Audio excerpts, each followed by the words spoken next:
Unaangalia Midraj TV, tabasamu lenye kudumu. Assalamu alaikum wa rahmatullahi wa barakatuh. Alhamdulillah nahmadu hamdan yuafi ni'amahu wa yukafi mazid. Wa ashhadu an la ilaha illa Allah wahdahu la sharika lah wa ashhadu anna sayyidina Muhammad abduhu wa rasuluhu sallallahu alayhi wa alihi tahirina wa ashabi akramina tabi'ina lahu bi ihsan ila yawmiddin. Allahumma salli ala sayyidina Muhammad wa ala ali Muhammad kama sallaita ala Ibrahim wa ala ali Ibrahim wa barik ala Muhammad wa ala ali Muhammad kama barakta ala Ibrahim wa ala ali Ibrahim fil alamin innaka alhamidul majid. Amma ba'd. Ama baada ya kumshukuru Mwenyezi Mungu Subhanahu wa Ta'ala na kumtakia ziada za khairi kipenzi chetu bwana Mtume Muhammad sallallahu alayhi wasallam, tunabudi kumshukuru Mwenyezi Mungu Subhanahu wa Ta'ala kwa baraka yake Allah, utukufu wake, uwezo wake na ufalme aliyokuwa nao, aliweza kuniwezesha mimi na wewe ndugu yangu ambaye mtazamaji unaitutizama hivi sasa katika chaneli yetu ya Midraj TV, tabasamu lenye kudumu. Mwenyezi Mungu inshallah atujalie kila ina kheri, tuendelee kuweza kugaiana faida mbalimbali katika vipindi vyetu. Katika siku ya leo, moja ya kitu ambacho nitakachokizungumza ni kuelezea tafsiri ya ndoto, lakini ni kuombe wewe ndugu yangu unayemtizama, ikiwa ndiyo mara yako ya kwanza, basi tunakuomba uweze kusubscribe, ikiwezekana kulike na kushare video hii ili wengine wapate faida, na inshallah Mwenyezi Mungu akulipe katika kile ambacho utakachoweza kukifanya. Haya yote tunafanya wewe ndugu yetu unapotizama, ndio unatupa nguvu sisi kutuwezesha ili kuendelea kuweza kutoa faida mbalimbali ya vipindi ambavyo tunavyovitoa katika channel yetu hii. Siku ya leo, katika kitu ambacho nitakachokizungumza, nitaelezea namna gani ambayo tafsiri ya ndoto ya yule ambaye atakayeota soko linaungua, au inawezekana akaota duka linaungua. Ndoto yako hii ambayo utakayokuwa umeiota ina maana ipi? Ina maana gani?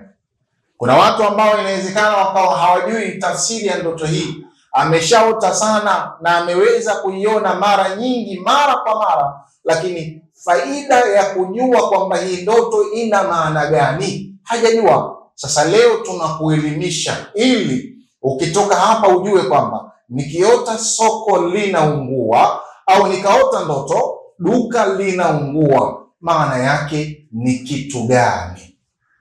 Tafsiri ya hii ndoto huwa ni si nzuri.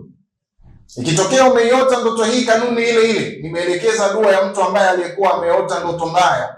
Tafuta katika klipu zilizopita, soma hiyo dua ili Mwenyezi Mungu akulinde na hii changamoto itakayojitokeza hapo mbeleni, kwa sababu maana yake si maana ya kheri. Ikitokea mtu ameota ndoto hii ya kuota soko linaungua au duka linaungua, tafsiri ya maana yake ni kwamba ikiwa mtu huyu akawa ni mtu ambaye ni mfanya biashara au ni mtu ambaye amefungua duka lake, amefungua biashara yake, amefanya ujasiriamali, basi atambue ni ishara mojawapo ya kumuonesha tafsiri katika hiyo biashara yake, huenda akaja kupata hasara isiyokuwa ya kawaida. Kwa hiyo ukiona hii ndoto, basi tambua maana yake ni maana hiyo, kwamba ina uwezekano katika biashara yako ukapata kuingia hasara, ukapata kuingia katika changamoto ya kudhoofika katika biashara, kuingia katika janga ambalo likakufanya ukayumba kwa kipindi fulani, na sio kwamba utayumba kwa kiwango kikubwa. Inategemea aina ya moto. Ikiwa ni moto ambao katika ndoto umeota soko limeungua lote, yani maana yake jengo lote limedondoka, limeisha majivu matupu, maana yake itakuwa ni hasara kubwa. Lakini ikiwa ni moto ambao umewaka, baada ya muda watu wakauwai, wakauzima, na baadhi ya vitu vikapata kuweza kutoka salama, baadhi vikawa vimeungua, baadhi vimebaki, tafsiri yake kwamba wewe ambaye uliota hii ndoto katika biashara yako, Mwenyezi Mungu atakusaidia kwa kiwango fulani.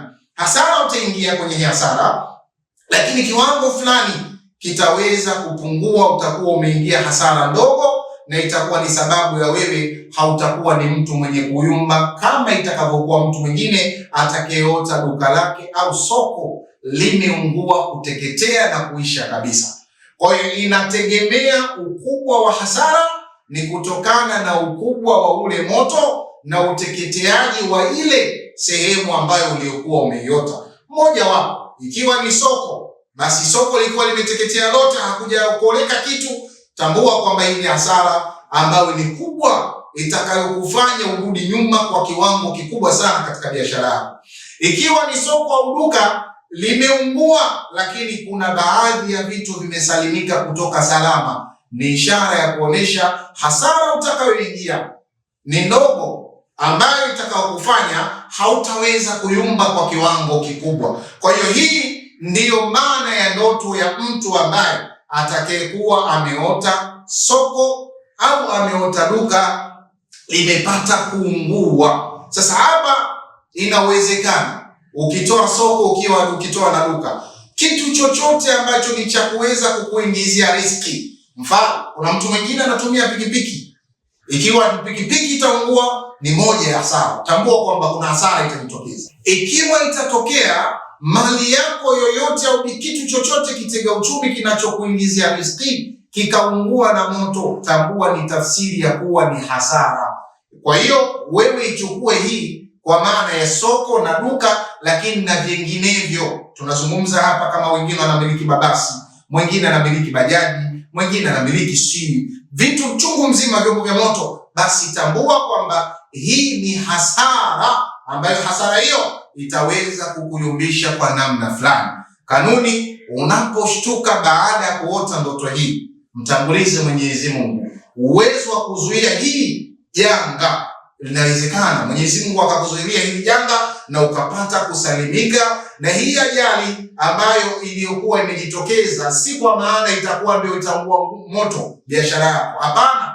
Inawezekana hasara ikawa katika bidhaa, inawezekana hasara ikawa kwenye chochote, lakini lazima utayumba kwa namna fulani ambayo kuumba kwako utapelekea kuingia hasara katika biashara yako. Kwa hiyo ndugu yangu ambaye unanisikiliza, ewe ndugu yangu unayetufuatilia katika vipindi vyetu hivi, hii ikiwa ni mara yako ya kwanza, usiache kusubscribe.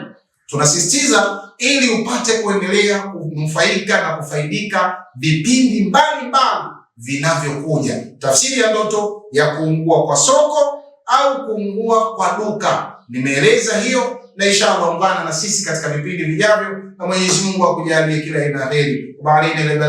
Wassalamu alaikum wa rahmatullahi wa barakatuh. Midraj TV, tabasamu lenye kudumu.